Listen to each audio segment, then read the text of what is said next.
অনুপরিমাণ ভালো কাজ করবে, তার রেজাল্ট সেই দিন সে পেয়ে যাবে। বিন্দু পরিমাণ যে খারাপ কাজ করবে তাও সেদিন সে পেয়ে যাবে।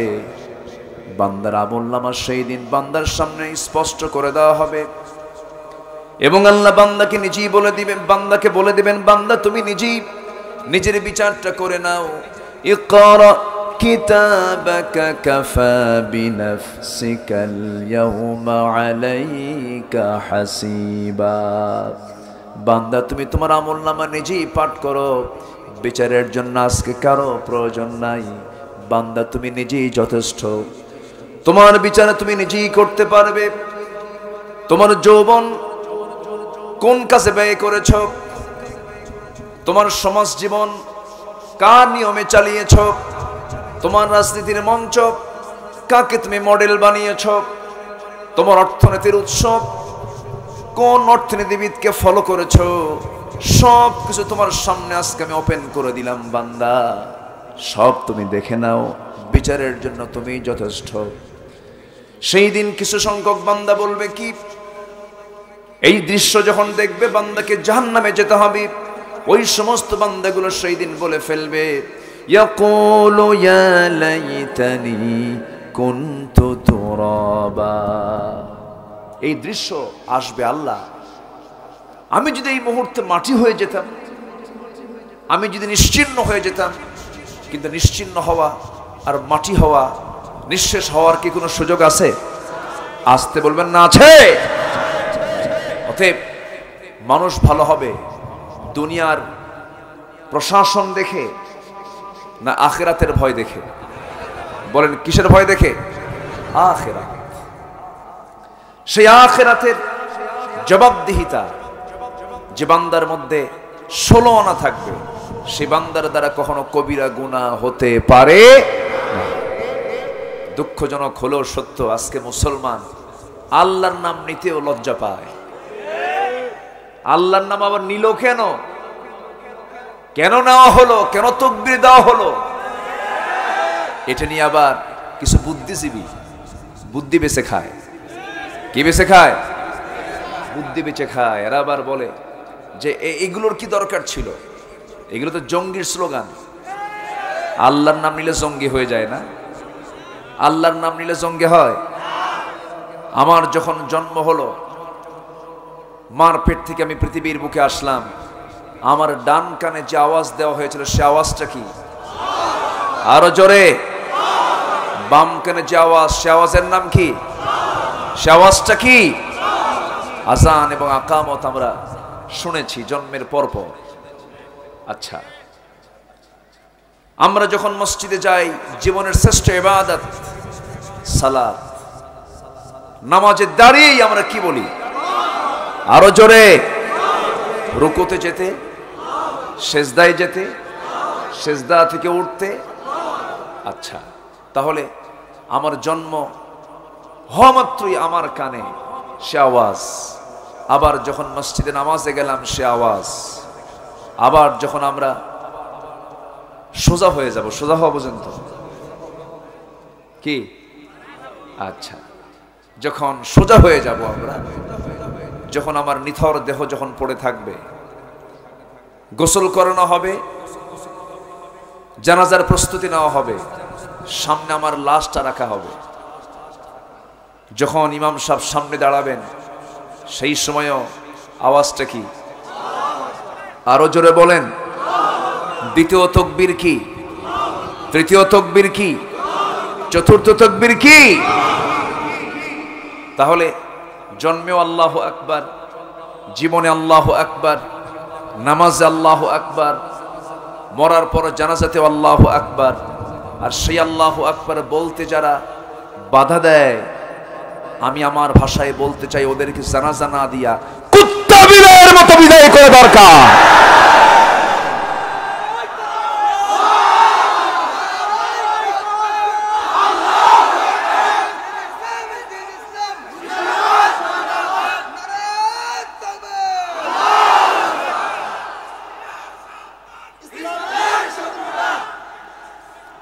সম্মানিত ভাইয়েরা, মুসলমান বিজয় এনেছে, গায়ের জোরে, আস্তে গায়ের জোরে, অস্ত্র দিয়া, শক্তি দিয়া, ইমানের জোরে, আর আমার আল্লাহর নাম নিয়া যে কাজ হবে সেই কাজের শুরুতে কার নাম? আসতে বলবেন না, কার নাম? আমার রাসূলকে প্রশ্ন করা হয়েছিল, ইহুদি আলেমরা প্রশ্ন করেছিল। কি আলেমরা? ইহুদি আলেমরা প্রশ্ন করেছিল। কুরাইশ এক জায়গায় হয়ে বলল যে তোমরা তো জ্ঞান ট্যান রাখো, মুহাম্মদ বিন আব্দুল্লাহ তো নবুয়তের ঘোষণা দিয়েছে, এমন কিছু প্রশ্ন করবা যেন সে জবাব না দিতে পারে। তিনটা প্রশ্ন করা হয়েছিল। কয়টা প্রশ্ন? তিনটা প্রশ্ন। আমার আওয়াজ কি সবাই শুনতে পাচ্ছেন? বলি আলহামদুলিল্লাহ। তিনটা প্রশ্ন করা হয়েছিল। এর মধ্যে একটা প্রশ্ন হলো, আপনাকে তারা প্রশ্ন করবে আসহাবে কাহাফ সম্পর্কে, যুলকারনাইন সম্পর্কে, ইয়াসআলুনাকা আনির রূহ, রূহ সম্পর্কে প্রশ্ন করা হবে। রাসূলকে যখন এই তিনটা প্রশ্ন করা হলো, সেই সময় রাসূল বলে ফেললেন, শোনো, আমাকে তোমরা যে প্রশ্ন করেছো, এই তিনটা প্রশ্নের জবাব আমি আগামীকালকে দেব, কিন্তু ইনশাল্লাহ বলতে ভুলে গেছেন। ইনশাল্লাহ বলতে ভুলে গেছেন। তিনি ইনশাল্লাহ বলেন নাই, ভুলে যাওয়ার কারণে বলতে পারেন নাই। আমার আল্লাহ তাআলা পরের দিন ওহী নাযিল করলেন না, তার পরের দিন ওহী নাযিল করলেন না। বেশ কিছুদিন চলে গেল। কাফের মুশরিকরা বলল, মুহাম্মদের আল্লাহ মুহাম্মদকে বাদ দিয়েছে। যেরকম নাউযুবিল্লাহ। আমার নবীজিকে একটু জানিয়ে দেওয়া হলো, কয়েকটা দিন বিলম্ব করা হলো। বিলম্ব করে ওহী নাযিল করে দিলেন, উত্তরগুলো জানিয়ে দিলেন এবং এটাও জানিয়ে দিলেন, ওয়ালা তাকুলান্না লিশাইইন ইন্নী ফাইলুন যালিকা গাদান ইল্লা আইয়াশা আল্লাহ। হে রাসূল, আপনি কোনো কাজ করতে গেলে, কোনো কাজের সিদ্ধান্ত নিতে গেলে, ওই সময় আপনি বলবেন না আমি এই কাজটা করব, না না, সাথে সাথে আপনি বলবেন ইনশাআল্লাহ। বলেন বলেন বলেন বলেন। রাসূল যদি ভুলে যাওয়ার কারণে ইনশাআল্লাহ শব্দটা যদি বলতে ভুলে যান, আল্লাহ তাআলা ওহী নাযিল করতে বিলম্ব করেছেন, এর মানে বোঝা গেল কোন কাজ করতে ভুলক্রমেও আল্লাহর নাম বাদ দেওয়া যাবে।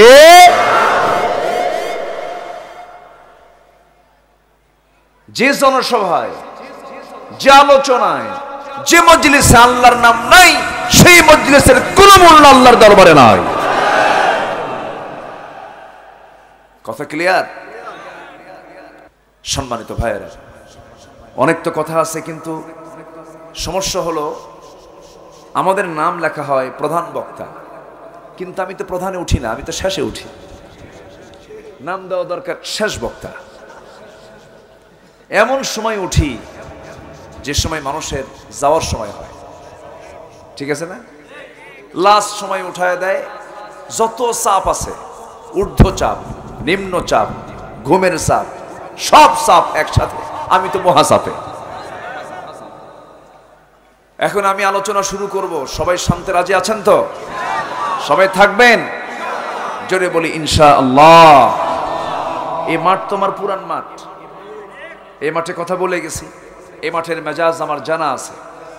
তা আমাকে সময় দিতে হবে, আমি কিন্তু যেতে দেব না।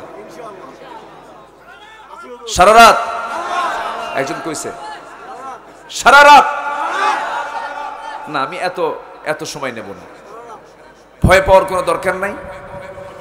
আমি আলোচ্য তেলাওয়াতকৃত আয়াতকে সামনে রেখে কিছু কথা বলতে চাই। আমরা ভেজাল পছন্দ করি না নির্ভেজাল পছন্দ করি? আমরা কি নকল হতে চাই না আসল হতে চাই? কিন্তু আজকে আসলের দাম বেশি না নকলের দাম বেশি? বলেন বলেন। আচ্ছা, সত্যবাদীর গ্রহণযোগ্যতা বেশি না মিথ্যাবাদীর গ্রহণযোগ্যতা বেশি? জ্ঞানীর নেতৃত্ব বেশি না মূর্খের নেতৃত্ব বেশি? মূর্খের।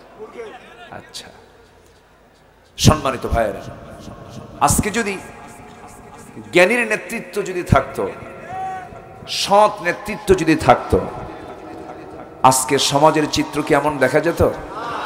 আসতে বলবেন দেখা যেত? দেখা যেত না। হয়তো বলবেন হুজুর আপনি কি বলতেছেন, আমরা তো আর নিরক্ষর নাই। এখন আমার দেশে এত পার্সেন্ট শিক্ষিত মানুষ, তারা পড়তে জানে, লিখতে জানে, নিরক্ষর মুক্ত জেলা, অনেক ঘোষণা আসে, কিন্তু আমরা আমাদের শিক্ষা দীক্ষায় ঊর্ধ্বমুখী হলেও চারিত্রিক মান, চরিত্র সীমা, শিক্ষার সীমা ঊর্ধ্বমুখী ঠিক আছে, কিন্তু চরিত্রের সীমা কি ঊর্ধ্বমুখী না নিম্নমুখী? বলেন বলেন। নিম্নমুখী, মাইনাস মাইনাস। আজকে কলেজ, ধরুন একটা কলেজ আছে ইডেন কলেজ, নাম শুনেছেন তো? মাঝখানে কি হলো জানেন না? আচ্ছা, কলেজের এই প্রাঙ্গণ থেকে এমন প্রত্যাশা কি আমরা করি? এমন প্রত্যাশা কি করা উচিত ছিল? আমরা তো কখনো এটা চাই নাই। জাহাঙ্গীরনগর ইউনিভার্সিটি শিক্ষাই দেওয়া হয়, আমরা তো এরকম কখনো ইতিহাস আমরা জানতে চাইনি যে ধর্ষণ করে কেউ সেঞ্চুরি করুক। এটা কি আমরা চাইছি? এগুলো কি ভালো অধ্যায় না কালো অধ্যায়? ভালো না কালো?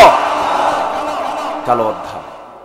তাহলে শিক্ষা চলছে ঠিক, কিন্তু যে শিক্ষার ভিতরে কোনো প্রাণ নাই, রূহ নাই, কি নাই? মানুষ শুয়ে আছে, দুইটা মানুষ, একটা মানুষ মরে আছে, মরে শুয়ে আছে, আর একটা তাজা শুয়ে আছে। যে লোকটা মরে শুয়ে আছে ওর লাশ কি ঠিক থাকবে? থাকবে না, কারণ তার মধ্যে কি নাই? রূহ নাই, প্রাণ নাই। যে শিক্ষার ভিতরে রূহ নাই, প্রাণ নাই, সেই শিক্ষা জাতির কোনো কল্যাণে আসতে পারে না। আর যে শিক্ষার ভিতরে রূহ আছে, প্রাণ আছে, সেটা দিয়ে জাতির কল্যাণ হবে, ইহকালীন কল্যাণ হবে এবং পরকালেও নাজাতের একটা বড় মাধ্যম হয়ে যাবে। এখন প্রশ্ন আসতে পারে হুজুর, সেই প্রাণযুক্ত রূহ যুক্ত সেই শিক্ষা কি? সেই রূহ যুক্ত শিক্ষা অন্য কিছু নয়। যে মাদ্রাসার উদ্যোগে আজকের মাহফিল, সেটাই হলো রূহ মানে প্রাণযুক্ত শিক্ষা প্রতিষ্ঠান হচ্ছে মাদ্রাসাগুলো। বলি আলহামদুলিল্লাহ, জোরে বলি আলহামদুলিল্লাহ। কোথাও কি শুনেছেন আপনারা যে মাদ্রাসার কোন ছাত্র শিক্ষককে মারছে? আসতে বলে শুনেছেন? বরঞ্চ শিক্ষককে মারবে ছাত্র কখন? শিক্ষক শুধু সামনে দাঁড়ায়, ছাত্র থরথর করে কাঁপে। শিক্ষক ঘর থেকে বের হবে, জুতা জোড়ার সামনে প্রস্তুত। শিক্ষক ওযু বানাবেন, ছাত্র কর্তৃক ওযুর পানি প্রস্তুত। শিক্ষক ওযু করেছেন, সামনে গামছা হাজির। এই সম্মান, এই শ্রদ্ধা আপনি মাদ্রাসায় পাবেন। আর কলেজ ভার্সিটিতে শিক্ষক ছাত্রকে পিটায় না ছাত্র শিক্ষককে পিটায়?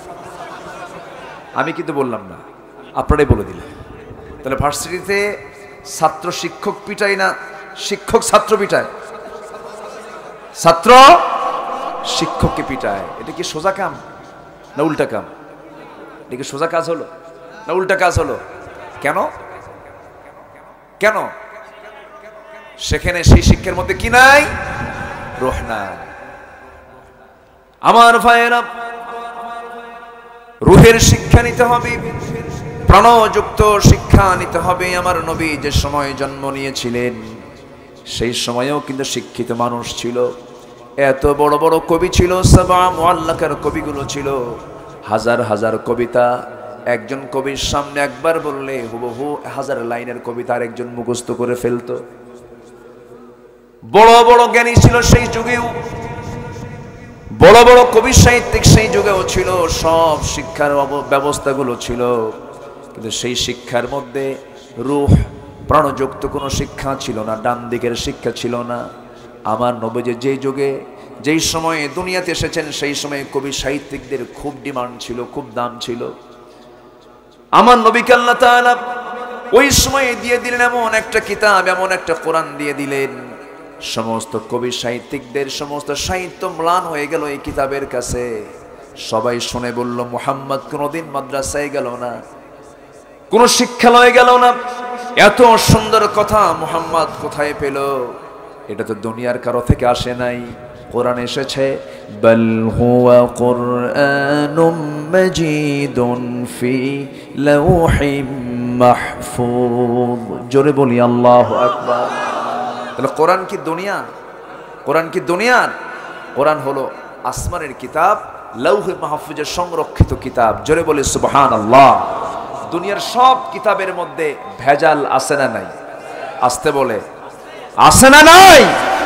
এই কিতাবের মধ্যে কোনো ভুল, ভেজাল, সন্দেহ, ত্রুটি, কোনো রং, কোনো অপ্রাসঙ্গিকতা নাই। সকল প্রকারের ত্রুটি থেকে মুক্ত হলো এই কিতাব। আর এই 30 পারা কোরআন মুখস্থ করেছে এদেশের একজন দুজন না, এদেশে এত হাফেজ, জেনে খুশি হবেন গোটা পৃথিবীর কোন দেশে এত হাফেজ নাই। সংখ্যার বলার দরকার নেই। এই দেশে এত হাফেজ গোটা পৃথিবীর কোন দেশে নাই। এতগুলো হাফেজের মধ্যে আবার প্রত্যেক বছর গোটা পৃথিবীকে হারায়া ফার্স্ট পুরস্কার নিয়ে আসে, সেকেন্ড পুরস্কার নিয়ে আসে। মাঝখান থেকে সালেহ আহমদ তাকরিম গোটা পৃথিবীর 111টি দেশকে হারিয়েছে, পুরস্কার এনেছে। এর পুরস্কার দেখে নাস্তিক পাড়ার, কি পাড়া? নাস্তিক পাড়ার কিছু দুষ্ট বলতেছে এটা তো কোনো কৃতিত্ব না, না জেনে না বুঝে কোরআন মুখস্থ করার কি সফলতা থাকতে পারে, এই জাতীয় কথা বলতেছে। সম্মানিত ভাইয়েরা, কোরআন মুখস্থ করতে চাইলে মুখস্থ করা যাবে না, মুখস্থ হবে না যতক্ষণ না পর্যন্ত আল্লাহ তাকে মুখস্থ করার সুযোগ না দিবেন। ঠিক কি না? যারা হাফেজ আছেন তারা বুঝতেছেন কথাটা। সেটা হলো, আমার নবীজি একদিন নামাজে দাঁড়িয়েছেন, নামাজ পড়তে নিয়ে একটা আয়াত বাদ দিয়েছেন। নামাজ শেষ হয়ে গেছে, সাহাবী বললেন ইয়া রাসূলুল্লাহ, আপনি যে একটা আয়াত বাদ দিলেন, আয়াতটা রহিত হয়ে গেছে, মানসুখ হয়ে গেছে মনে হয়। আমার নবীজি মুস্কি হাসি মেরে বললেন, সাহাবী রে, আয়াত তো মানসুখ হয় নাই, রহিত হয় না, আমি ভুলে গেছি। সঙ্গে সঙ্গে আল্লাহ বললেন সানুকরিউকা ফালা তানসা, সানুকরিউকা ফালা তানসা। হে রাসূল, আমি আপনাকে পড়িয়ে দেব, আপনি আর ভুলবেন না। জোরে বলে সুবহানাল্লাহ। আমার ভাইয়েরা, আমার নবীজি কোরআন পড়েন, বারবার তেলাওয়াত করছেন, মনে রাখার জন্য, মেমোরাইজ করার জন্য। আল্লাহ বলছেন লা তুহাররিক বিহি লিসানাকা লিতাআজালা বিহি, আপনি আপনার জিহ্বাকে বেশি আওড়াবেন না, এত তাড়াহুড়ো করার জন্য, জমা করার জন্য এত অস্থির হবেন না। আমি আল্লাহ নিজে আপনার সিনার মধ্যে এটা জমা করে দেব। এখান থেকে প্রমাণ হলো 30 পড়ার যারা হাফেজ হয়, আল্লাহর স্পেশাল বান্দা ছাড়া মুখস্থ রাখা সম্ভব নয়, নয়, নয়। আর সেই হাফেজদেরকে টিটকারি মারো, সে হাফেজদেরকে নিয়ে বাজে কথা বলো, যারা হাফেজদেরকে নিয়ে, আলেমদেরকে নিয়ে বাজে কথা বলে, ওদের জন্মে ভেজাল, ওদের জন্মে ভেজাল। কথা বলি, কথা বলবো, কথা বলি, জোরে বলি ইনশাআল্লাহ। আবার ওরা মাঝে মাঝে আয়াত কয় লাকুম দীনুকুম ওয়ালিয়া দিন, বুখারী শরীফের 40 পারা। এটা কি কোরআন শরীফ না হাদিস শরীফ? বুখারী শরীফ না কোরআন শরীফ? তাহলে হাদিসকে কোরআন বানায়, কোরআনকে হাদিস বানায়। পার্লামেন্টে কারি সাহেব যায় নাই, তেলাওয়াত করতে দিছে এক মেম্বারকে, পার্লামেন্টারিয়ানকে তেলাওয়াত করতে দিছে, হাফেজ সাহেব যায় নাই, কারি সাহেব যায় নাই, তেলাওয়াত করতেছে। শয়তান কয় তোর চেয়ে আমার তেলাওয়াত ভালো আছে। রুব্বা কারিন লিল কুরআনি ওয়াল কুরআনু ইয়ালআনুহু, কোরআন তাকে লানত দেয় যে কোরআনটাকে সহি করে পড়ে না। কোরআন সহি করে পড়ার যোগ্যতা তোমার নাই, আল্লাহর কাছে তুমি টাটকা মূর্খ।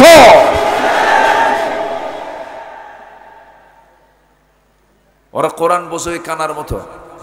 এক কানা গেছে মসজিদে, নামাজ পড়তে গেছে, নামাজের আগ দিয়েই ইমাম সাহেবের সঙ্গে তার বাকবিতণ্ডা শুরু হয়েছে, ঝগড়া।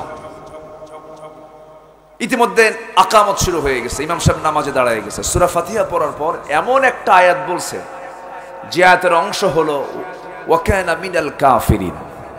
কানা মনে মনে চিন্তা করে, আমি কানা কাফের? কি কথা কি বুঝতেছেন আপনারা? আমি কানা কাফের, তুই আমার কাফের বানালি? কিছু আর বলে নাই, রাগে গোসাই ফেটে বাড়িতে চলে গেছে। পরের দিন আবার নামাজে আসছে। এদিকে ইমাম সাহেবের আবার একটা পা হলো খাটো, ন্যাংরা গোছে, ন্যাংরা টাইপের। ইমাম সাহেব আগের রাতে যে সূরা দিয়ে নামাজ পড়ছে কাম পায় নাই, পরের রাতে আবার ওই সূরাই লাগাইছে। যখন বলছে ওয়া কানা মিনাল কাফিরিন, পিছন থেকে কানা লোকমা দিচ্ছে ওয়াল ল্যাংরানা মিনাল ফাসিকিন। আমি কানা যদি কাফের হই, তুই ন্যাংরা হলি ফাসিক। এরা কোরআন বুঝে ওই কানার মতো, ঠিক কিনা? কোরআন বুঝলে সুদের আইন পাশ হয়, সমাজে সুদ থাকে। বলেন সমাজে সুদ থাকে। কোরআন বুঝলে, কোরআন মানলে সমাজের কোনো মহিলা কি বেপর্দা হয়ে রাস্তায় ঘোরাফেরা করে? ঘোরাফেরা করে। কোরআন বুঝলে সমাজে কি সুদের কারবার থাকে? মদের বোতল কি দোকানে পাওয়া যেত? মদের বোতল তো নাই। আসতে বলে আসে না নাই? পঞ্চগড়ে কোনো সুদ টুদ নাই। সুদের কথা বলবো, শোনেন, এই সময় কেউ উঠবেন না, উঠলেই ভাববো ওটাই সুদ খায়। বসে কষ্ট পাচ্ছেন আপনারা? বলি আলহামদুলিল্লাহ। আমার ভাইয়েরা, আমার বন্ধুগণ, আমি কাউকে প্রতিপক্ষ মনে করে কথা বলছি না, দরদ দিয়ে দিল থেকে কথা বলার চেষ্টা করছি। একটু বোঝার চেষ্টা করুন। আমিও চলে যাব, আপনিও চলে যাবেন, কিন্তু আল্লাহর কাছে গিয়া হাজিরা দেওয়ার আগেই আমাকে আপনাকে মুসলিম হয়ে মারা যেতে হবে। ওয়ালা তামুতুন্না ইল্লা ওয়া আনতুম মুসলিমুন। মুসলমান না হয়ে মরো না। ভালো করে ঈমান আনো। ইয়া আইয়ুহাল্লাযীনা আমানু আমিনু। ভালো করে ঈমান আনো, নির্ভেজাল ঈমান আনো। আমরা ভেজাল পছন্দ করি না, আমার আল্লাহও কোনো ভেজাল পছন্দ করেন না। আমরা মিথ্যুককে ভালোবাসি না, আমার আল্লাহও মিথ্যুককে ভালোবাসেন না। আমরা মুনাফিককে ভালোবাসি না, আল্লাহ মুনাফিককে ভালোবাসেন না। অতএব মুনাফিকতা, সমস্ত মিথ্যার সমস্ত ছলচাতুরি বাদ দিতে হবে, মিথ্যা বাদ দিতে হবে, চগলখড়ি বাদ দিতে হবে। এই সমস্ত দোষাবলীগুলো বাদ দিয়া সলিড ঈমান আনতে হবে। আল্লাহ তাআলা বলছেন, ভালো করে যদি ঈমান আনতে পারো, আমলে সলিহ করতে পারো, আমার ঘরের সাথে তোমার ঘর আমি আল্লাহ বানায় দেব। জোরে বলি সুবহানাল্লাহ। জান্নাতুল ফেরদাউসটা হলো, জান্নাতুল ফেরদাউসটা হলো আল্লাহর ঘরের সঙ্গে ঘর। জোরে কোন সুবহানাল্লাহ। জান্নাতের 8টা স্তর আছে, এর মধ্যে 1 নম্বর স্তর হলো জান্নাতুল ফেরদাউস। একজন মহিলা আল্লাহর দরবারে জান্নাত চেয়েছেন, কেমন করে দেখেন। যদিও তিনি একজন কাফেরের বউ ছিলেন, অত্যন্ত নির্যাতিতা একজন নারী ছিলেন, মাসলুমা নারী ছিলেন, তার উপরে এমন কোন অত্যাচার নাই যা করা হয় নাই। একমাত্র কারণ হলো ঈমানের কারণ। এমন ঈমান তিনি এনেছিলেন, এমন মজবুত ঈমান তিনি এনেছিলেন, বাতিল শক্তির কাছে তিনি মাথা নত করেন নাই। আসিয়া আলাইহিস সালাতু ওয়াস সালাম, সবাই তো নাম শুনছেন তার। আসিয়ার স্বামী ছিল কে? যারা আসিয়ার স্বামী ছিল কে? ফেরাউন কি সাধারণ মানুষ ছিল নাকি? ওই দেশের রাজা ছিল। রাজার যে বউ হয় সে কি হয়? বলেন বলেন বলেন, রানী হয়ে যায়। একজন রাজরানী তিনি ছিলেন। এত বড় একটা পদে থেকে যখন তিনি ইসলাম কবুল করলেন, ফেরাউন বলল, আসিয়া শোনো, আমি তোমাকে এত সম্মান দিয়েছি, এত মর্যাদা দিয়েছি, এই বিশাল রাষ্ট্রের আমি হলাম রাজা, তুমি হলে তার রানী। এত বড় একটা লোভনীয় পদ আমি তোমাকে দিয়েছি, আর তুমি আমার শত্রু মুহাম্মাদের দিন, তুমি মুসার দিন তুমি গ্রহণ করেছো। সঙ্গে সঙ্গে আসিয়া বলছেন, দিন তো মুসার নয়, দিন তো দুনিয়ার কারণ নয়, দিন হলো আল্লাহর। ইন্নাদ-দীনা ইনদাল্লাহিল ইসলাম। দিন তো আল্লাহ দিয়েছেন, দিন তো কোনো ব্যক্তির নয়। ইসলাম হচ্ছে আল্লাহর পক্ষ থেকে মনোনীত একটা দিনের, ধর্মের নাম, দিনের নাম। ইন্নাদ-দীনা ইনদাল্লাহিল ইসলাম। সঙ্গে সঙ্গে আসিয়া বলছে, আমার স্বামী গো, আমি আপনাকে সম্মান করি, আমি আপনাকে ভক্তি করি, আমি আপনাকে শ্রদ্ধা করি, আমি আপনাকে ভালোবাসি, আপনি আমার স্বামী, আমার জীবন যৌবন আমি আপনার কাছে উৎসর্গ করে দিয়েছি। আমি আপনাকে আমার ভালো যেটা আমি কামনা করি, আমি আপনার জন্য সেই ভালোই কামনা করি। আমি আপনাকে দাওয়াত দিচ্ছি, আপনি কালিমা পড়ে মুসলমান হয়ে যান। জোরে বলি সুবহানাল্লাহ। ফেরাউন দাওয়াত দেয় একদিকে, আর আসিয়া দাওয়াত দেয় আর একদিকে। শুধু এখানে দ্বন্দ্ব হলো ইমান নিয়ে। কি নিয়া? ইমান নিয়ে দ্বন্দ্ব। আমার বন্ধুগণ, আসিয়া আলাইহিস সালামকে বার ফেরাউন বলে ফেলল, আসিয়া শোনো, আমি তোমাকে কোনোদিন কোনো বিষয় নিয়ে কোনো শক্ত অবস্থানে যাই নাই, কিন্তু আমার রাজত্ব টিকে রাখতে হবে, আমার ক্ষমতা টিকে রাখতে হবে, তোমার দিনটাকে ছাড়তে হবে, ইমানটা ছাড়তে হবে। আসিয়া বললেন, দুনিয়ার সব ছেড়ে দেব আমার স্বামী, কিন্তু আল্লাহর দিন থেকে আমি আসিয়া এক চুল পরিমাণ নড়ব না। জোরে বলি সুবহানাল্লাহ। আল্লাহ এই জন্য বলছেন সূরা আনফালের শেষ 2 আয়াতে, টাটকা মুমিন কারা, ভেজাল মুক্ত মুমিন কারা, সলিড মুমিন কারা, যাদের মধ্যে মোটামুটি 4টা দিক পাওয়া যাবে, তারাই হলো সলিড মুমিন। আল্লাহ তাআলা বলছেন, ওয়াল্লাযীনা আমানু ওয়াহাজারু ওয়াজাহাদু ফি সাবিলিল্লাহ ওয়াল্লাযীনা আওয়াউ ওয়া নাসারু উলাইকা হুমুল মুমিনুনা হাক্কান। জোরে বলুন আল্লাহু আকবার। লাহুম মাগফিরাতুন ওয়া রিজকুন কারীম। জোরে বলুন আল্লাহু আকবার। আল্লাহ তাআলা আবার একই কথা সূরা তাওবার ভিতরে সুন্দর করে বলে দিচ্ছেন, সুন্দর করে বলছেন, আল্লাযীনা আমানু ওয়া হাজারু ওয়া জাহাদু ফি সাবিলিল্লাহি বিআমওয়ালিহিম ওয়া আনফুসিহিম আ'যামু দারাজাতান 'ইনদাল্লাহ উলাইকা হুমুল ফাইজুন। জোরে বলুন আল্লাহু আকবার। ঈমান যারা আনবে 1 নাম্বার, কিন্তু সেই ঈমান আনতে নিয়ে কোনো ভেজাল করা যাবে না। ঈমানটাকে রোগাক্রান্ত করা যাবে, ঈমানের রোগ আনা যাবে না, রোগ মুক্তি ঈমান আনতে হবে। ঈমানের ক্যান্সার আছে না নাই? আসতে বলবেন, ঈমানের ক্যান্সার আছে না নাই? ক্যান্সারগুলো কি কি একটা একটা করে শোনাবো আজকে। জোরে বলি ইনশাআল্লাহ। আমার ভাইরা, এখন প্রশ্ন হলো, হুজুর আমরা তো ঈমান এনেছি, এমন কি নামটাও রাখছি ঈমান আলী, আছেন এরকম নাম? কি ঈমান আলী। আরেকজনের নাম হলো হিম্মত আলী, কিন্তু হিম্মত আলীর সামনে সাইকেলের চাকা বাস্ট হলে সে হার্ট স্ট্রোক করে। এমন নাম ঈমান আলী, কিন্তু নামাজ 1 ওয়াক্ত পড়ে না, বিশাল বড় এক দরবারের মুরিদ। আছে নাকি? আছে না নাই? আমি অমক কেবলার মুরিদ, নাউজুবিল্লাহ খান। নামাজ পড়ো না কেন? আমার পীর বাবা বলে দিছে নামাজের দরকার নাই। হক্কানে পীর যদি হন আপত্তি নাই, আলহামদুলিল্লাহ, কোনো সমস্যা নাই। পীর ছিলেন শাহজালাল ইয়ামিনী। ইয়েমেন থেকে আন্দোলন করতে করতে দেশ ছেড়ে, কোথায় ইয়েমেন, কোথায় সিলেট, রাজা গৌর গোবিন্দকে পরাজিত করেছেন।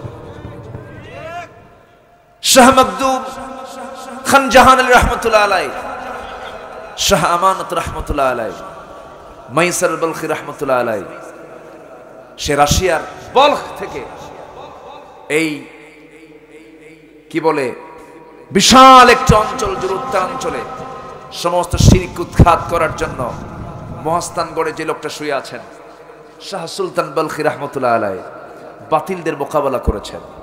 এদের এক হাতে ছিল কোরআন, আরেক হাতে ছিল তরবারি। বাতিলকে তারা মোকাবেলা করেছেন। খাজার নাম নিয়ে কত কি চলছে আজ, খাজার নাম নিয়ে গাঁজা খায়। সেই খাজা মঈনুদ্দিন চিশতি রহমতুল্লাহ আলাইহি শুয়ে আছেন আজমিরে, ভারতের আজমিরে। তিনি রাজা পৃথ্বীরাজকে পরাজিত করেছেন, বাতিল শক্তির মোকাবেলা করেছেন, শিরক সমাজ থেকে উৎখাত করেছেন।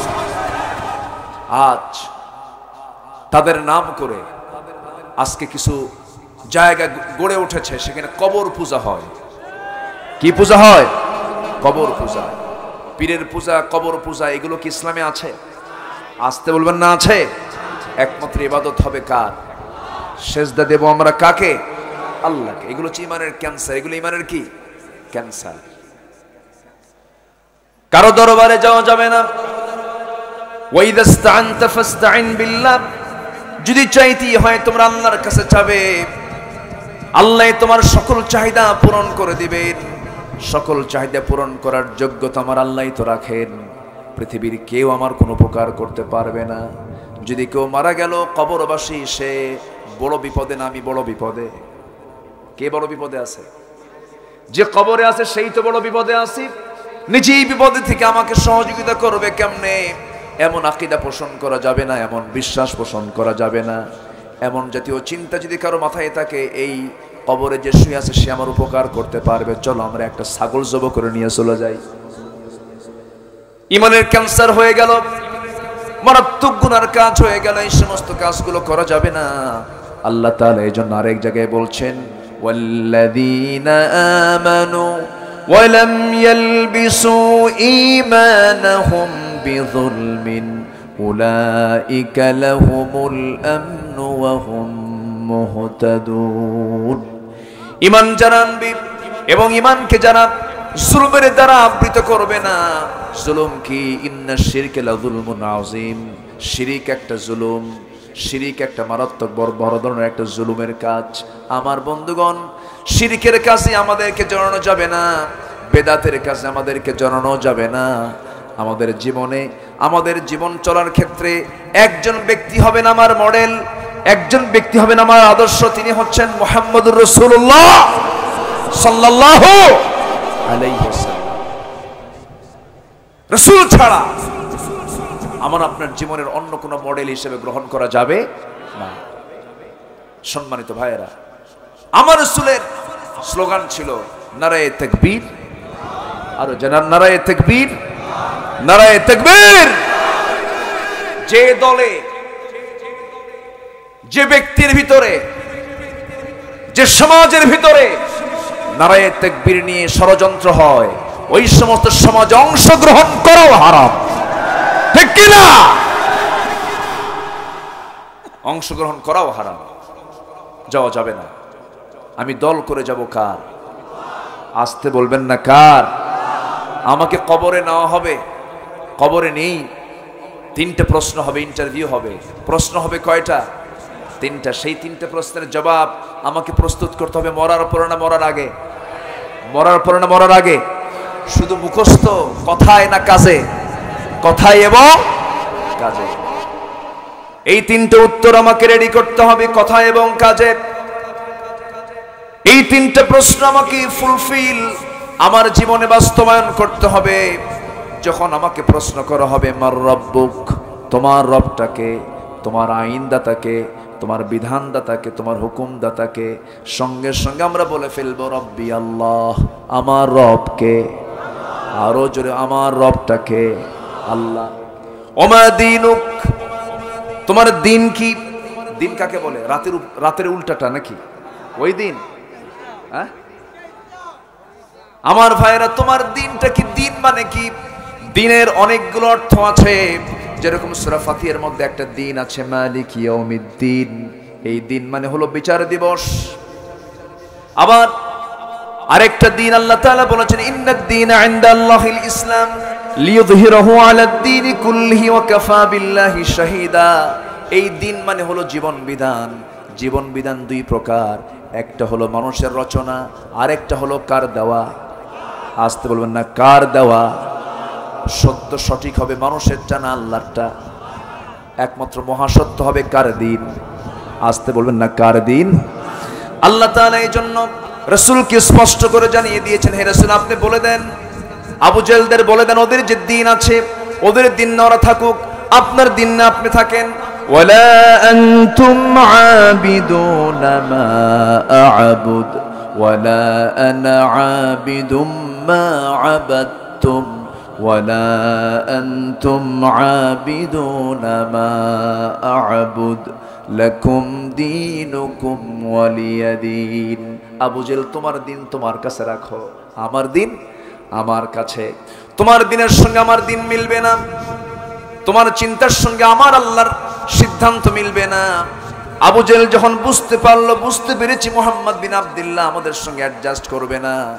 আমার দেশের কিছু মুসলমান আছে দেখবেন অন্য ধর্মের প্রশংসাও করে। আসতে বলবেন না, আছে না নাই? অন্য কোনো ধর্মের প্রশংসা মুসলমান করতে গেলেই অবশ্যই শিরকের এখানে গন্ধ আছে কিনা বলেন? গন্ধ আছে। অন্য ধর্মকে গালি দেওয়া হারাম, লা তাসুব্বুল আসনাম, অন্য ধর্মের মূর্তিকেও গালি দেওয়া হারাম। কিন্তু কোন মূর্তির পক্ষে একটা কথা মুসলমান বলতে পারবে না, এটা কিন্তু মারাত্মক একটা বিষয়। আমার ভাইরা, আমার দেশে এমন মুসলমানও আছে বলে, ও আমার হিন্দু ভাইরা আপনাদের দেবীর কাছে আমাদের জন্য দোয়া করবেন। এরকম কথা আছে না নাই? আমার ভাইরা, আমার বন্ধুগণ, আমার ইমানটাকে কেমন করে বিক্রি করে ফেলতেছি, ইমানটাকে কেমন করে জুলুম দিয়ে মিশ্রণ করে ফেলতেছি। আল্লাহ বলছেন, বান্দারে ইমানটা নষ্ট করিস না, ইমানটা মজবুত করে নিয়ে আসবি, শিরিক মুক্ত হয়ে আসবি, আমার কাছে আসবি। যত গুনাহ তোর হয়েছে আমি কোনো গুনার দিকে নজর দেব না, আমি তোকে জান্নাত দিয়ে দেব। কিন্তু দিন মানতে হবে কারটা? কার দিন মানবো আমরা? সেই দিনের নাম কি? আরো জোরে, আরো জোরে, আরো জোরে।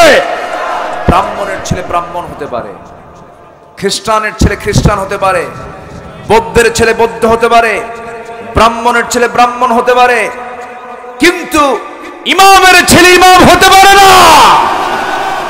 ইমামতি করতে গেলে যোগ্যতা লাগে, মুসলমান হতে হলে ইসলাম লাগে। বংশীয় সূত্রে মুসলমান হলেই মুসলমান হওয়া যায় না। আজ আমার দেশের মুসলিম নামধারী কিছু কুলাঙ্গার আছে না নাই? আসতে বলবেন না, আছে না নাই? ওদেরকে চেনা বড় মুশকিল। এমন সুন্দর করে আবার টুপিও লাগায়, হজও করে আসে, আবার হজে যাইয়া বলে, প্রিয় দেশবাসী আমি হজে এসেছি, আমার জন্য সবাই দোয়া করবেন, আমি যেন হজের বাকি কাজ সম্পূর্ণ করে দেশে ফিরে সিনেমার বাকি কাজ সম্পূর্ণ করতে পারি। আছে না নাই? এগুলো মুসলমানের কাজ না। মুসলমান এরকম জাতীয় কাজ করতে পারে না। আমার ভাইয়েরা, আমার নবীকে এমন জাতীয় প্রস্তাব দেওয়া হয়েছিল।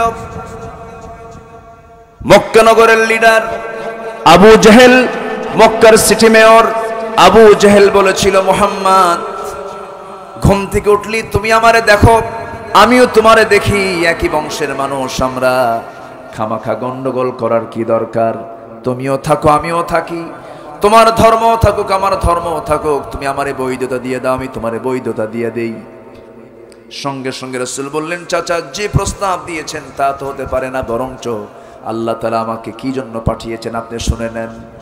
আল্লাহ তাআলা পাঠিয়েছেন রাসূলকে কেন?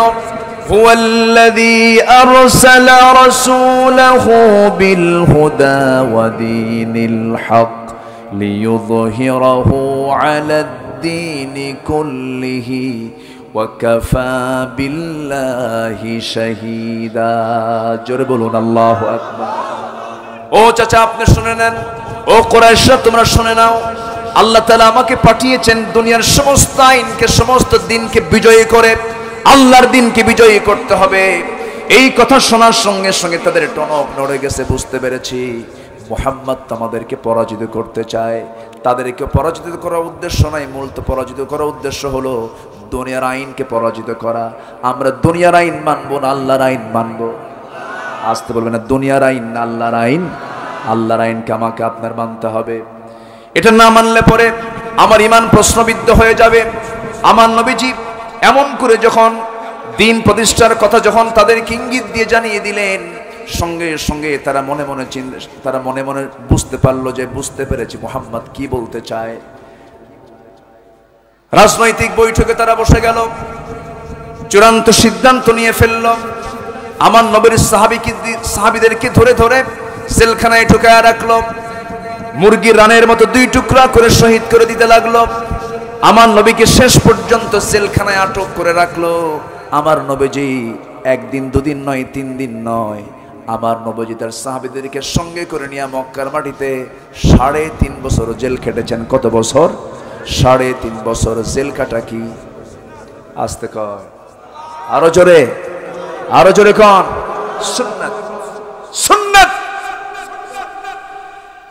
মিষ্টি খাওয়া সুন্নাত আর জেল খাওয়া সুন্নাত কখনো সমান নয়। আমার নবীজি এমন জেলে ঢুকলেন যে জেলে খাবার নাই। এখনকার জেলখানায় খাবার আছে না নাই? খাবার তো আছে, ভিডিও আছে, আছে না নাই? ভিডিও আছে, মাঝে মাঝে বোধ হইয়া যায়। কিন্তু আমার নবীজির জেলখানা হলো এমন জেলখানা, খাবার দাবার বন্ধ, কিচ্ছু নাই, কোনো কথাও নাই, বয়কট করা হয়েছে। ছাদটা হলো আকাশ, পাহাড়ের পাদদেশে তাদেরকে আটকিয়ে রাখা হয়েছে, সমস্ত কিছু কারবার বন্ধ করে দেওয়া হয়েছে। 3.5 বছর আমার নবীজি জেল কাটলেন, সাহাবীরা খাবার পান না। আকাশ থেকে বৃষ্টি নামে, পাহাড়ের উপরে যখন বৃষ্টি, পাহাড়ের পাথরের উপরে যখন বৃষ্টির পানি পড়ে, কিছু কিছু ঘাস জন্ম হয়, সেই ঘাসগুলো তুলে নিয়ে চাবায়া চাবায়া তারা তাদের ক্ষুধা নিবারণ করেন। আরে আমার নবীজির সাহাবীরা ধনী ধনী সাহাবী, শত শত বিঘা খেজুর বাগানের মালিক তারা, ইসলাম শুধু কায়েম করেছেন। জেলখানায় জেল খাটতে খাটতে খাবারগুলো না পায়া, কত বাগান খেজুরের তাদের ছিল, কিন্তু সেই সমস্ত খাবারগুলো না পায়া সমস্ত আরামায়েশ ত্যাগ করে জেল খাটলেন। খাবার না পায়া ক্ষুধা নিবারণ করার জন্য বাবলা গাছের কাঁটা, বাবলা গাছের ছাল টান মেরে খুলে ছিঁড়ে ফেলে মুখের মধ্যে নিয়ে চাবাতে নিয়ে তার রস মুখের মধ্যে নিয়ে ক্ষুধা নিবারণ করবেন, কিন্তু তা হয় নাই। বাবলা গাছের ছালের সঙ্গে ওই কাঁটা থাকতো, লোহার চেয়ে শক্ত কাঁটা, সেই কাঁটাগুলো জিহ্বার মধ্যে ঢুকে যেত, ঠোঁটের মধ্যে ঢুকে যেত, ফিঙ্কি দিয়ে রক্ত বের হতো, আর কোনো খাবার খাওয়া হতো না। পায়খানাগুলো ছাগলের পায়খানার মতো কটকট হতে হয়ে গেছে। এত কষ্ট তারা করেছেন, 3.5 বছর জেল কেটেছেন। সাহাবায়ে কেরাম হিজরত করেছেন। নবীজির আপন চাচাতো ভাই জাফর ইবনে আবু তালিবকে বলা হলো, জাফর এই মক্কায় থাকা যাবে না, তুমি আবিসিনিয়ার দিকে চলে যাও। আবিসিনিয়া তাকে সপরিবারে পাঠিয়ে দেওয়া হলো। আমার নবীজির দলীয় নিবন্ধন বাতিল হয়ে গেল, নবীজি কোথাও বের হতে পারেন না, শুধুমাত্র একটাই কারণ, ঈমান। একটা কারণ কি? ভেজাল না নির্ভেজাল? ভেজাল না নির্ভেজাল? যে ঈমান নির্ভেজাল, সে ঈমানের মধ্যে সুদ থাকবে না। যে ঈমানের মধ্যে কোনো ভেজাল নাই, সে ঈমানের মধ্যে কোনো সুদের কারবার, জিনার কারবার, দুনিয়ার কোন আইন। আমার নবীজি গৃহবন্দী হয়ে গেলেন। আমার নবীকে টার্গেট করা হলো দুনিয়া থেকে বিদায় করার সর্বশেষ। আমার নবীজির দাওয়াতে কাজ হলো নেশা। বুক ভরা আশা নিয়ে তিনি তায়েফের ময়দানের দিকে চলে গেলেন। বললেন, আবু বকর তুমি একটু থাকো, আমি একটু তায়েফে যাব। ওই তায়েফ দিয়ে আমি আমার দুদুমা হালিমাতুস সাদিয়ার বাড়িতে গিয়েছি। এই স্মৃতিময় তায়েফের মানুষকে আমি কালিমার দাওয়াত দেব, আমার মনে হয় তারা কালিমা পড়ে মুসলমান হয়ে যাবে। আমার নবীজি বুক ভরা আশা নিয়ে যখন তায়েফের মাটিতে গিয়ে যখন তায়েফবাসীকে লক্ষ্য করে বললেন, কুলু লা ইলাহা ইল্লাল্লাহ, এই কথা বলার সঙ্গে সঙ্গেই তায়েফের মানুষগুলো রাসূলকে চিনতে না পেরে, বুঝতে না পেরে নবীজির হাতে তারা ফুল দিল না পাথর দিল? নবীজি কি ফুল দিয়ে বরণ করেছে না পাথর দিয়ে বরণ করেছে? এমন ইমানের দাওয়াত তিনি দিয়েছেন, তিনি ফুল পান নাই, তিনি পেয়েছেন পাথর। কি পেয়েছেন?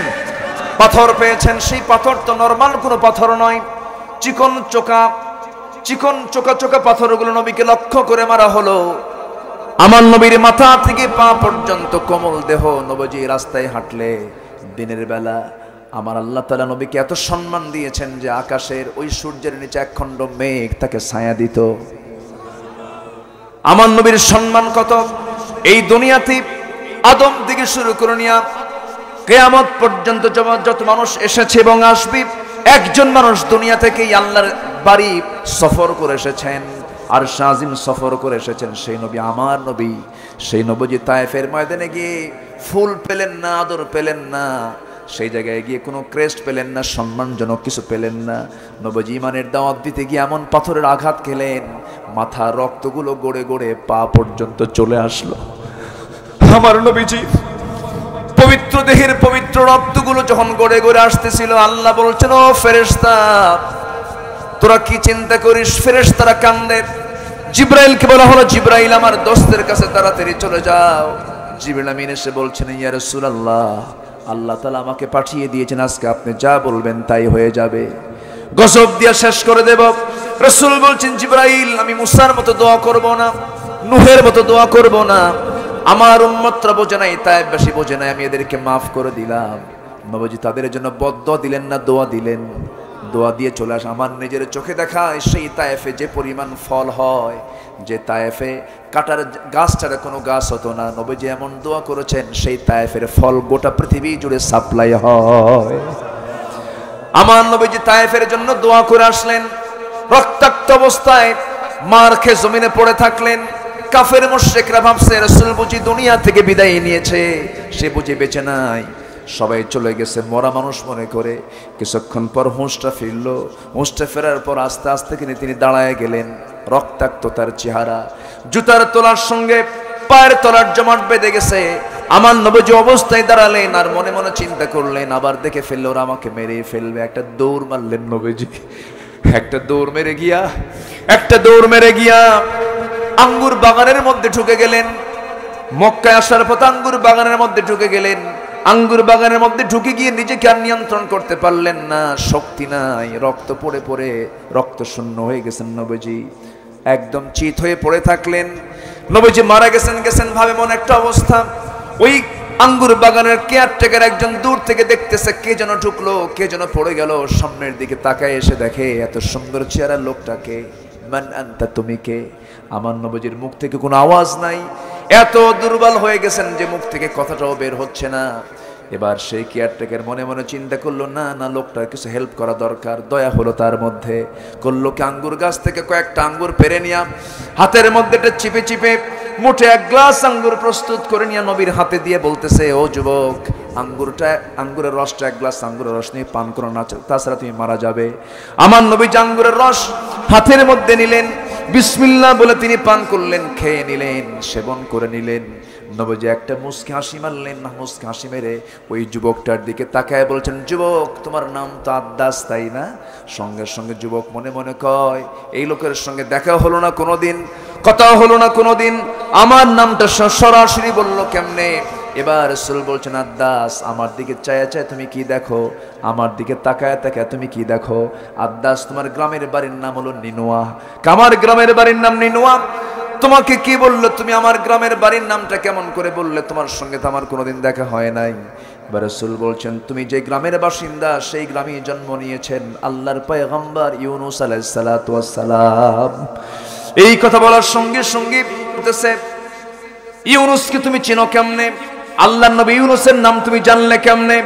এবার রাসূল মুস্কি হাসি মেরে বলছে, আদ্দাস রে, একজন নবীর কাছে তো আরেকজন নবীর খবর থাকতেই পারে।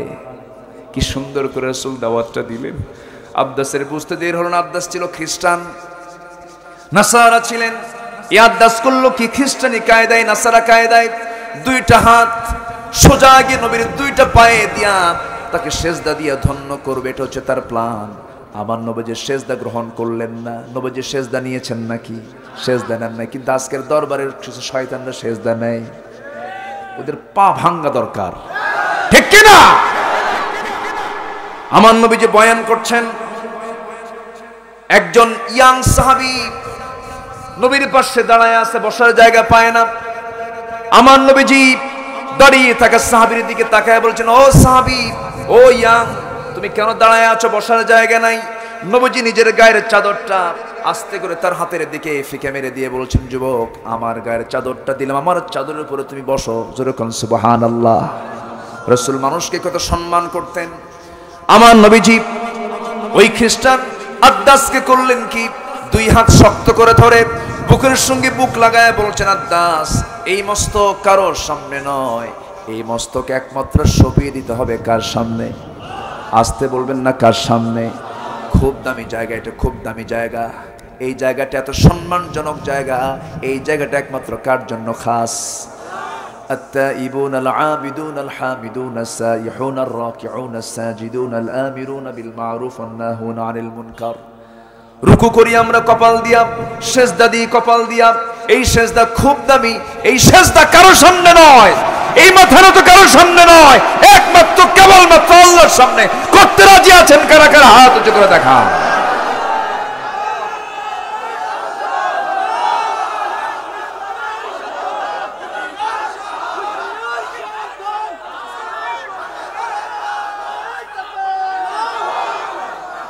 আল্লাহ তুমি কবুল করো, জোরে বলি আমিন, আরো জোরে আমিন। এই সেজদা কার সামনে? এই রুকু কার সামনে? একমাত্র মাথা নত করব, আইন মানব কার? আল্লাহ লাহুল খালক ওয়াল আমর। আমার নবীজি আদ্দাসকে বুকের সঙ্গে জড়ায় ধরলেন, আদ্দাস কালেমা পড়ে মুসলমান হয়ে গেছে। তো দাওয়াত কি ব্যর্থ না সফল? ব্যর্থ না সফল? দাওয়াতের সফলতা তখনই আসবে যখন পিটন খাবেন, ঠিক কিনা? দাওয়াতের সফলতা তখন আসবে যখন আপনি দেশ ছাড়া হবেন। দাওয়াতের সফলতা তখন আসবে যখন আপনি জিহাদের ময়দানে রক্ত ঝরাবেন। এখানে তিনটা কথাই আসছে। জিহাদ শব্দ নাকি জঙ্গির শব্দ? যদি কেউ জিহাদ কমান্য করে সে কোরআন কমান্য করলো। কাদিয়ানীরা কাফের, শুধু একটা ওয়ার্ডকে তারা অস্বীকার করে, একটা ওয়ার্ড শুধু বলে যে ইসমুহু আহমদ, আছে না? ইসমুহু আহমদ, এই আহমদ বলতে তারা বোঝাই হলো গোলাম আহমদ কাদিয়ানীকে, রসুলকে মানে না। শুধু একটা, এই একটা ওয়ার্ডকে না মানার কারণ কি? ওরা কি বলেন? অতএব যারা জিহাদকে যারা স্বীকার করতে চায় না, তার নাম আব্দুর রহমান হোক আর আব্দুল করিম হোক, ও টাটকা কাফের, ঠিক কিনা? জিহাদ আছে না নাই? জিহাদ ছিল, আছে, থাকবে। কি থাকবেন? থাকবে কিনা বলেন? আল জিহাদু মাদিন ইলা ইয়াউমিল কিয়ামা, কিয়ামত পর্যন্ত এটা থাকবে। কথা আছে, কেউ উঠবেন না। ওয়াজ যখন শুরু হয়েছে, ফজর আছে তো, কোনো সমস্যা নাই তো? বলি আলহামদুলিল্লাহ। নবীজি তায়েফ থেকে মক্কায় ঢুকলেন। মক্কায় ঢুকেই দেখেন পিটন শুরু হয়ে গেছে। কি শুরু হয়েছে? পিটন শুরু হয়েছে। সাহাবা কেরামকে ধরে ধরে মারতেছে। রসুল দেখতেছেন, তখন রসুলের হাতে কোনো শক্তি নেই, পাওয়ার নাই। নবীজি কাবার ভিতরে ঢুকতে পারেন না। কাবার মধ্যে ওরা মূর্তি ঢুকায় রাখছে। কি ঢুকায় রাখছে? মূর্তি, একটা দুইটা 360টা মূর্তি ঢুকায় রাখছে। আমার নবীজি একদিন ওই কাবার তালার চাবি যার কাছে আছে, তার কাছে গিয়ে বলতেছে, ওসমান বিন তালহা তার নাম। তাকে বললেন, ওসমান, আমার খুব শখ, আমি একটু ভিতরে ঢুকবো, আমি একটু আমার রবকে সেজদা দেব, তুমি কি চাবিটা আমাকে দিবা? ওসমান বিন তালহা করলো কি, এই কথা শোনা মাত্রই আমার নবীজিকে একটা থাপ্পড় মারল। নবীজি মুখ থুবড়ে পড়ে গেলেন। আমার নবীজি মুখ থুবড়ে পড়ে যাওয়ার পর খেপলেন না, রাগলেন না, ধৈর্যের পরিচয় দিলেন। মানুষের রাগ যোগ্যতা না, ধৈর্য যোগ্যতা? বলেন কোনটা যোগ্যতা? ধৈর্য অর্জন করতে হয়, রাগ অর্জন করতে হয় না। রাগ কোনো যোগ্যতা নয়। আমার নবীজি ধৈর্যের পরিচয় দিয়া সামনে দাঁড়ায় গিয়ে মুস্কি একখান হাসি মারলেন। আমার নবীজির হাসির মূল্য কত? নবীজি একটা হাসি মেরে বলছেন, ওসমান, আজকে তোমার ক্ষমতার জোরে, পাওয়ারের বলে তুমি আজকে আমাকে একটা থাপ্পড় মেরে জমিনে ফেলে দিলা। তুমি কি জানো, আল্লাহ যদি রহমত করেন, যে চাবি আজকে তোমার হাতে, সেই চাবি আল্লাহ তাআলা একদিন আমার হাতে তুলে দিবেন। জোরে বলি সুবহানাল্লাহ। ওসমান বিন তালহা তখন থরথর করে কাঁপতেছে। মুহাম্মদ যা বলে তাই তো সঠিক হয়। মুহাম্মদ বিন আব্দুল্লাহর মুখ থেকে কখনো মিথ্যা আসতে পারে না। অবশ্যই তাই একদিন হয়ে যাবে। আস্তে করে বলতেছে, মুহাম্মদ শোনো, আমি তোমাকে চাবিখানা দিতে পারি, তবে শর্ত হলো আবু জেহেল যেন না জানে। কে যেন না জানে? আবু জেহেল যেন না জানে। কারণ আবু জেহেল হলো সিটি মেয়র, বিনা ভোটে। কি ভোটে? জোর কইরা স্বৈরাচার, ঠিক কিনা? এ আবু জেহেল যেন না জানে। আবু জেহেল জানলে সমস্যা আছে। রাসূল বললেন, ঠিক আছে, কেউ জানবে না। আমার নবীর হাতে চাবিখানা দেওয়া হলো। রাসূল তালাটা খুললেন, কাবার দরজা খুললেন, ভিতরে ঢুকলেন। ঢুকে সেজদা দিবেন, কোথায় জায়গা নাই। সব পৌত্তলিকরা কি করেছে, মূর্তিগুলো সাজায় রাখছে। নবীজির মেজাজ গেছে খারাপ হয়, কারণ তার রক্তের মধ্যে ইব্রাহিমের রক্ত আছে না নাই, ইসমাইলের রক্ত আছে না নাই। ইব্রাহিম আলাইহিস সালামকে আগুনে ফেলেছিল কিসের কারণে বলেন, কিসের কারণে বলেন?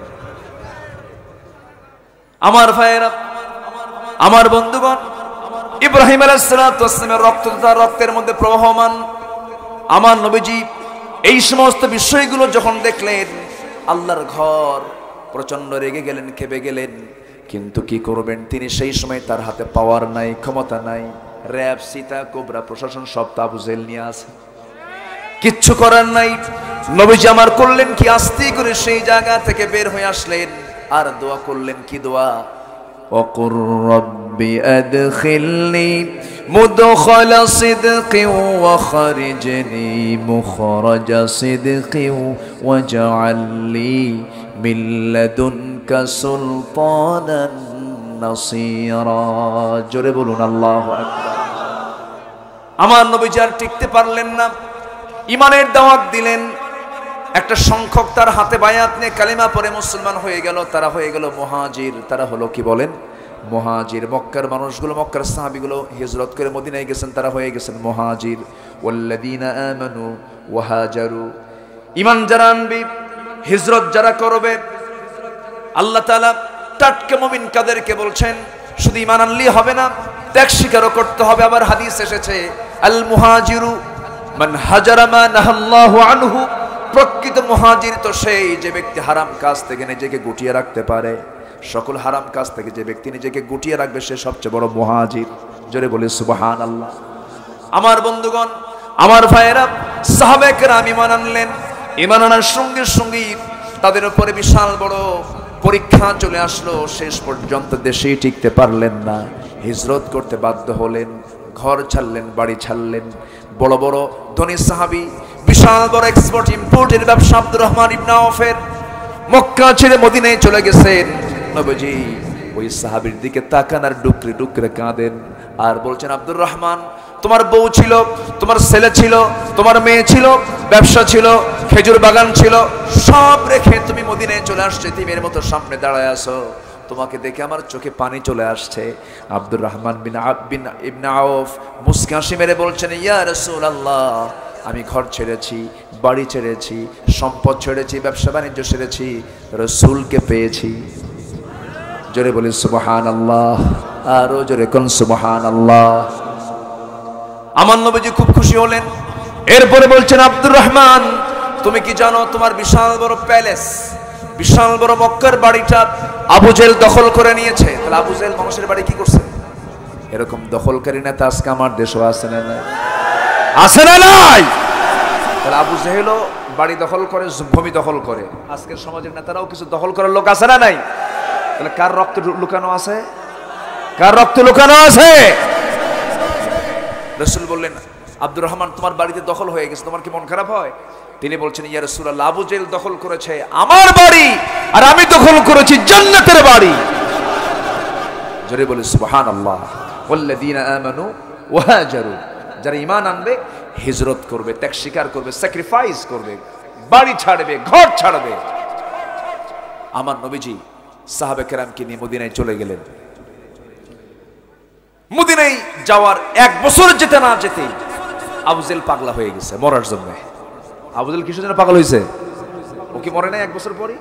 1 বছর পরেই তো মরে গেছে। সম্মানিত ভাইয়েরা, আবু জেহেল করলো কি?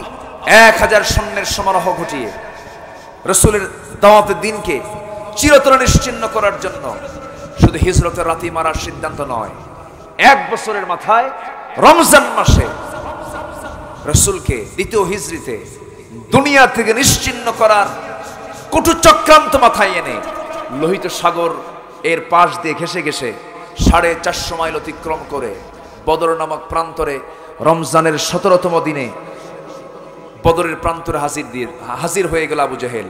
নবীজির কানে আসা মাত্রই সাহাবে কেরামকে বলেন, সাহাবীরা, হিজরত তো করলা, ঈমান তো আনলা, এখন ওয়াজাহাদু ফি সাবিলিল্লাহ, এখন জিহাদের পর্বটা শুরু হচ্ছে। বলি আল্লাহু আকবার। আমার নবীজি বলেন কারা কারা আছো? সাহাবীরা বলেন হুজুর বাড়ি তো ছাড়ছি জিহাদ করার জন্য। জোরে কোন সুবহানাল্লাহ। বাড়িও ছাড়ছি, ঈমানও আনছি। আমার নবীজির এই উদাত্ত আহ্বানে কেউ বাদ রাখলেন না, সবাই চলে এলেন। কিন্তু শিশু ইসলাম, সাহাবীদের সংকট হয়ে গেল, মুজাহিদের সংকট হয়ে গেল। মদিনার একজন মহিলা সাহাবী কোলের মধ্যে 1.5 বছরের শিশু বাচ্চা কোলের মধ্যে করে নিয়ে নবীর সামনে এনে হাজির করে বলছেন, ইয়া রাসূলুল্লাহ, ঈমান তো আনছি কিন্তু জিহাদে তো যেতে পারতেছি না, এই জন্য আমার 1.5 বছরের বাচ্চা আপনার সামনে নিয়ে আসলাম। সাহাবায়ে কেরামকে যখন বললেন, এক মহিলা, বাচ্চার বয়স কত বলেন, কয় বছর বলেন? 1.5 বছরের বাচ্চাকে নিয়ে রাসূলকে বলতেছি, ইয়া রাসূলুল্লাহ, এই বাচ্চাটাকে আপনি জিহাদে নিয়ে যান। রাসূল বলেন, আমি জিহাদে নিয়ে কি করব একে? এ তো যুদ্ধ করতে পারবে না। সাহাবী কাঁদতে কাঁদতে বলছেন, ইয়া রাসূলুল্লাহ, আমিও জানি আমার 1.5 বছরের শিশু বাচ্চাটা যুদ্ধ করতে পারবে না, জিহাদ করতে পারবে না, কিন্তু আমার বাচ্চা দিয়ে অন্তত একটা কাজ হবে, সেটা হলো যুদ্ধে তো ঢালের দরকার হয়, আমার সন্তানটা নিয়ে আপনি যুদ্ধে ঢাল বানাইয়া নিবেন। আমার নবীজি দারুণ খুশি হলেন। কি স্যাক্রিফাইস, কি তাদের ভিতরে তামান্না ছিল। ওই মার জন্য দোয়া করে দিলেন, শিশুর জন্য দোয়া করে দিলেন। আমার নবীজি যুদ্ধে যাবেন। আফরার 2টা ছেলে, ছোট্ট ছোট্ট বাচ্চা, নবীর সামনে দাঁড়িয়ে এসে বলতেছে, ইয়া রাসূলুল্লাহ, যুদ্ধে নাকি যোদ্ধার সংকট হয়েছে, মুজাহিদের সংকট হয়েছে, যোদ্ধার যদি প্রয়োজন হয়, আমরা ছোট্ট 2জন বান্দা আছি, আল্লাহর গোলাম, শুধু অনুমতি দেন, আমরা 2জন যুদ্ধে গিয়ে অংশগ্রহণ করব, যুদ্ধে মোকাবেলা করব। রাসূল বলছেন, তোমরা ছোট মানুষ, কারো বিরুদ্ধে যুদ্ধ করবা? সঙ্গে সঙ্গে বলছে, ইয়া রাসূলুল্লাহ, কারো বিরুদ্ধে আমাদের যুদ্ধ করার শখ নাই, শুধু একজন লোকের বিরুদ্ধে আমরা যুদ্ধে যাব। কে? আবু জেহেল। আল্লাহু আকবার বলবেন না? আমার নবীজি বললেন, ও ছোট্ট ছোট্ট মদিনার ছেলে 2টা, আবু জেহেলের উপরে এত রাগ কেন? সঙ্গে সঙ্গে বলতেছে, ইয়া রাসূলুল্লাহ, আবু জেহেলের উপরে রাগ হওয়ার কারণ হলো, আমরা শুনেছি সবচাইতে বেশি কষ্ট নাকি আপনাকে দিয়েছে এই জঘন্য লোকটা, আবু জেহেলটা আপনাকে বেশি কষ্ট দিয়েছে। আমার নবীজি দারুণ খুশি হলেন। এবার বলছেন, কিন্তু তোমাদেরকে আমি পারমিশন দিতে পারবো না, হাতের শক্তি নাই, বাহুবল নাই। এই কথা শুনেই ছোট্ট 2টা বাচ্চা বলতেছে, হুজুর, অন্তত যে কোনো একজনকে আমাদেরকে যুদ্ধের পারমিশন দিয়ে দেন, আমি তোর চাইতে বড়, অন্তত আপনি আমাকে অনুমতি দিয়ে দেন, আমি যুদ্ধে যেতে চাই। ছোটজন বলতেছে, ইয়া রাসূলুল্লাহ, ওকে যদি যুদ্ধে যেতে অনুমতি দিয়ে দেন, আমাকে অনুমতি দিতে হবে, কারণ ও শুধু লম্বায় বড়, গায়ের শক্তি আমার বেশি। রাসূল বললেন, ঠিক আছে, দেখি মারামারি লাগো। 2জন মারামারি লেগে গেছে। বড়জন ছোটজনকে নিচে ফেলে দিয়েছে। ছোটজন নিচে থেকে বড় ভাইয়ের মাথাটা টান মেরে ধরে কানের মধ্যে মুখ ঢুকায় বলছে, ভাই রে, তোর সঙ্গে কি আমি মারামারি করে পারবো নাকি? তোর গায়ের শক্তি বেশি, কিন্তু একা একা যাবি কেন? একা একা খাই না, একা একা ঘুমাই না, সব তো আমরা একসঙ্গেই করি, একা একা যুদ্ধে যাবি, এটা হতে পারে না। তুই তোর গায়ের শক্তি একটু কমায় দে, তোর বুকের উপর একটাবার উঠে বসে বুঝায় দেই, শক্তির দিক থেকে আমিও কম নই। আমার নবীজি খুব খুশি হলেন। নবীজি তাদের মনের খবরটা জানতে পারলেন। বুকের সঙ্গে আলিঙ্গন করে নিয়ে আকাশের দিকে তাকিয়ে বলছেন, ও আকাশের মালিক, আমাদের গায়ের শক্তি নাই, আমাদের জনবল নাই, আমাদের অস্ত্র নাই, কিন্তু আমাদের ঈমান আছে। কি আছে? ওয়াল্লাযীনা আমানু ওয়া হাজারু, আমাদের ঈমান আছে, আমরা হিজরত করেছি, আমরা মুহাজির, আমরা ঈমানদার। আমার নবীজি এরপরে কি করলেন? 2জনকে পারমিশন দিয়ে দিলেন। যুদ্ধ শুরু হয়ে গেছে। প্রথম কাতারে ছোট্ট 2টা বাচ্চা একজন সাহাবীকে ডাক দিয়ে বলছে, ও সাহাবী, আল্লাহ রাসূলের সাহাবী, প্রশ্ন করব, জানবো একটু। কি প্রশ্ন বলো? আবু জেহেল কই? সুবহানাল্লাহ বলবেন না? যুদ্ধে যায় কি কয়, আবু জেহেল কোথায়? ওই সাহাবী বলছেন, কি করবো আবু জেহেল দিয়া? বলতেছে, আমাদের বেশি টাইম নাই, আবু জেহেলকে আগে মারবো আমরা। যখন বলে দিয়েছে, ওই যে ঘোড়ার পিঠে 2 দিকে পা ছেড়ে দিয়া অনেকগুলো লোকের মাঝে সে বসে আছে ঘোড়ার পিঠে, ওই লোকটা আবু জেহেল। বলতে দেরি, যেতে দেরি হয় নাই, বাজ পাখির মতো উড়ন্ত হয়ে, সিংহের মতো গর্জন দিয়া বাতিল শক্তির মোকাবেলা করার জন্য জিহাদে ঝাঁপিয়ে পড়ি। আবু জেহেলের 2 পাশে 2জন দাঁড়ায় গেছে। ছোট্ট 2টা বাচ্চা, তারা টের পায় না এটা কোন গ্রুপের। টেকনিক করে ভিতরে ঢুকে গেছে। আল্লাহু আকবার, নারায়ে তাকবীর। আল্লাহু আকবার। এই শব্দ, এই আওয়াজ, এই অস্ত্র প্রয়োগ করে ছোট্ট দুইটা বাচ্চার হাতে ছোট্ট দুইটা তরবারি ছিল, দুইটা আঘাত যখন সজর আবু জেহেলের দুই পায়ে মেরে দিয়েছে, আবু জেহেল ধরাশয়ী হয়ে ঘোড়ার পিঠ থেকে ওই যে জমিনে পড়ে গেছে কোমর সোজা করে। আবু জেহেল আর কখনো দাঁড়াতে পারে নাই। এই দুইজনকে কাফেররা টার্গেট করে ফেলল। এর মধ্যে একজনকে ধরি পেছন থেকে একজন কাফের তার ডান হাতে মেরে দিল, তরবারি ঝনঝন করে পড়ে গেল। এক আঘাতে তার ডান হাতটা চামড়ার সঙ্গে ঝুলতেছিল। তরবারি সামনে পড়া, যুদ্ধ করবেন কি দিয়া, দৌড় মেরে আবার বাম হাতে তরবারি উঠায় নিয়েছেন। বাম হাতে যুদ্ধ করতে করতে এক পর্যায়ে দেখা যায় ঝুলন্ত হাতটা বাম হাতে সে ধাক্কা খায়। যুদ্ধ করতে তরবারি চালাতে কষ্ট হচ্ছে মনে করে ঝুলন্ত হাত চামড়ার সঙ্গে লাগানো হাতটা বাম পারে তলে রেখে এত জোরে টান মারলেন, হাতটা ছিটকে পড়ে গেছে। বাম হাতে যুদ্ধ করতে করতে বাম হাতও কেটে ফেলে দিয়েছে, বাম ডান দুটো হাত চলে গেছে। এতিমের মতো সামনে 13 বছরের যুবকটা সামনে দাঁড়ানো, এই শিশু সামনে দাঁড়ানো। এক পর্যায়ে দেখা গেল আরেকজন কাফের এসে নেশা তরবারি দিয়া বুক দিয়ে ঢুকে পিঠ দিয়ে তরবারি বের করে ফেললো, মস্তকটা বিচ্ছিন্ন করে ফেললো। দুনিয়া থেকে মাজ, দুনিয়া থেকে বিদায় হয়ে হাসি মুখে দুনিয়া থেকে শাহাদত বরণ করে, জিহাদে অংশগ্রহণ করে শাহাদত বরণ করে গোটা দুনিয়ার মুসলমানকে বুঝায় দিল, টাটকা মুমিন কি হতে চাও, ঈমান আনো, হিজরত করো, জিহাদ করো। জোরে বলেন সুবহানাল্লাহ, জোরে বলেন সুবহানাল্লাহ। আল্লাহ কবুল করুন, আল্লাহ কবুল করুন।